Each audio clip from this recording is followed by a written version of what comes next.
Make sure you get in your nominations for Game Changers. Those close on Monday, April 21st. Also, Best Places to Work. Submissions must be in by April 25th. Two programs you will not want to miss.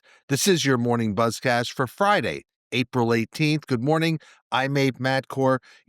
We talk a lot about the expansion of the Professional Women's Hockey League. We talked about it earlier this week on the Buzzcast, and the success of how they took their game across new markets this season. Well, the league is expected to announce an expansion franchise in Vancouver next week. The team is expected to begin play in 25-26, so not very much time to build up this franchise. It's unclear where this team would play, though one possibility is the Pacific Coliseum. That is the former home of the World Hockey League's Vancouver Giants. That seats about 15,000 capacity. Now, Vancouver does have a history with women's professional hockey. About 20 years ago, they had a team that lasted a couple of years. Now, remember, the PWHL's takeover tour game that was played in Vancouver at Rogers Arena in January drew more than 19,000 fans. A great turnout, actually a larger crowd than any Vancouver Canucks game this season. So Vancouver, an interesting, strong market for the PWHL. I really admire and appreciate what this league is doing. This league and its teams are owned by Dodgers owner Mark Walter and his wife Kimbra. Vancouver, likely the first of two expansion teams. The league has received more than 20 proposals of interest from parties and markets around North America looking to bring a PWHL team to their city, so the buzz is real around women's hockey. Very impressive. A nice job of reporting by my colleagues Ben Fisher and Austin Karp, because they note that along with the NFL draft, the NFL has another media rights package in the marketplace. The league has opened up bidding for a package that includes the opening week Brazil game. That game, remember, played Friday night. It'll be September 5th in Sao Paulo. That has the Chargers likely against the Chiefs. And if the Chiefs are playing, that certainly increases the value of this game. So Fisher and Karp report that YouTube TV, Warner Brothers Discovery, and Amazon have shown interest, with some believing that YouTube is the favorite. Now, if Warner Brothers Discovery lands this game, that would be significant. It hasn't had any NFL rights since 1990 to 1997, when TNT had a partial season package. But for both YouTube and Warner Brothers Discovery, this step would require it to hire talent and production staff from another rights holder, or build these disciplines from scratch in a short window. Very, very difficult. Remember, the Brazil game last year, it was exclusively on Peacock. It was streamed to about 14 million viewers, north of 14 million viewers, actually.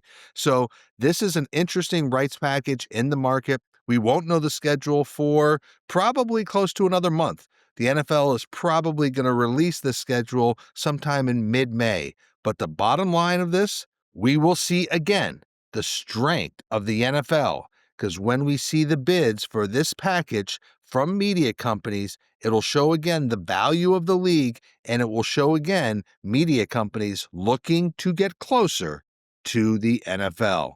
Staying with the NFL, an organization I have a lot of respect for, the Los Angeles Rams. The way they work with the LA community and their outreach and activations in the community, very smart. Here's another example.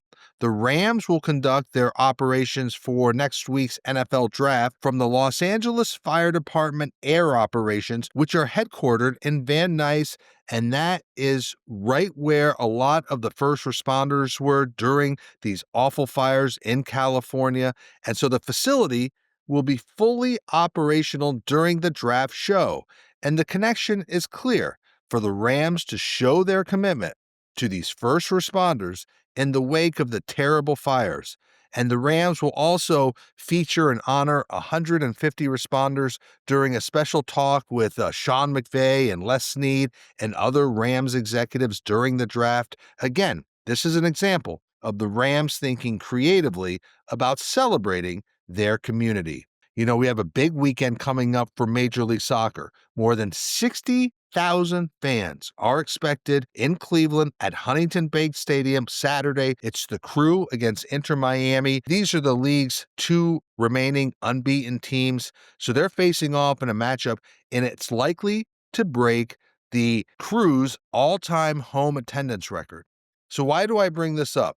Well, I know Major League Soccer gets a lot of criticism for their media footprint and their viewership. It's always a sensitive subject. But, the league and its teams do a very strong job with selling tickets and with the in-person game experience. This weekend will mark the second straight weekend Major League Soccer has drawn a crowd of more than 60,000 fans. That is not easy. That's a very impressive number. 60,000 sometimes isn't even an NFL Sunday attendance figure. So last weekend, Chicago versus Miami, more than 62,000 at Soldier Field. That was the highest attendance in the Chicago team's club history. Earlier this season, Atlanta had 65,000 or more than 65,000 for its home opener against Montreal. So the bottom line to me is that Major League Soccer has really ramped up and done a very solid job selling tickets, generating revenue and fandom, and making their in-game experience something special. If they can get their television viewership up and wider distribution, that will certainly help because their in-market ability to sell tickets is proven and it's quite strong. I was at a lunch with a media executive on Thursday. We were talking about the legacy of ESPN's Lee Corso, who will retire from College Game Day this August, ending a career with the show that began in 1987. What a great run for Lee Corso. He turns 90 this August. Remember, he did suffer a stroke in 2009, and that left him unable to speak for some time, but he returned to the show later that year. Yes, he's been limited in recent years, but he was still a show staple, and what influence that show has had. It's one of the best sports talk shows in history. And so the reason I bring up my lunch meeting is the media executive knew and worked with Lee Corso for years, and all he could say was what a kind and good person Corso is, and how well he treats everyone. So that's another great reason to celebrate Lee Corso as he moves on from ESPN. He's been a class act all the way. We'll have more on Lee Corso later this year. MLB Commissioner Rob Manfred, he will speak at the CAA World Congress of Sports on Tuesday, and he had a busy week. He actually met with President Trump at the White House on Wednesday. No details were shared about the meeting, only that Manfred discussed issues pertaining to baseball with President Trump. One issue that likely came up, the efforts around reinstating Pete Rose from baseball's permanent ineligible list. If he gets off that list, it would make him eligible for the Hall of Fame. So that's one issue that surely came up. Meanwhile, next week's issue of Sports Business Journal has a full package of stories about what a Trump administration could mean for the sports industry, and these are stories you do not want to miss. Finally, my colleagues and I will bring you Morning Buzzcast next week from Nashville, site of the CAA World Congress of Sports. Here's what I'm excited about as we look toward next week.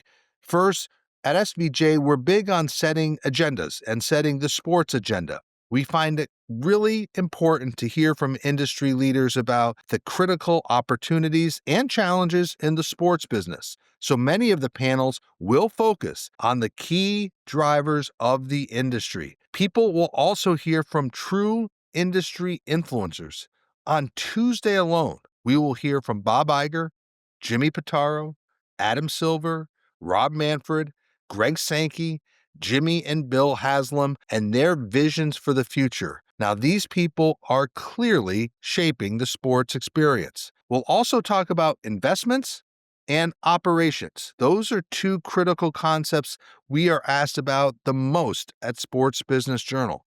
We'll have a great discussion with the likes of Rick Welts, Tom Garfinkel, Nick Kahn, and Howie Newchow about building businesses, and we'll also hear from the likes of David Blitzer, Michael Klein, and Doc O'Connor about where they see investment opportunities in sports.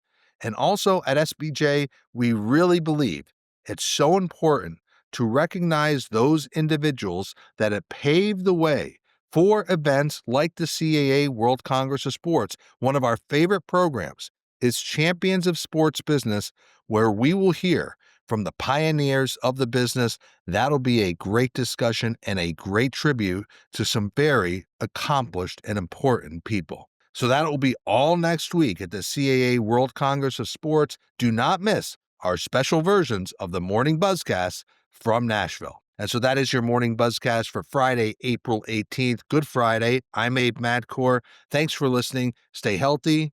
Be good to each other. We'll come to you next week from Nashville.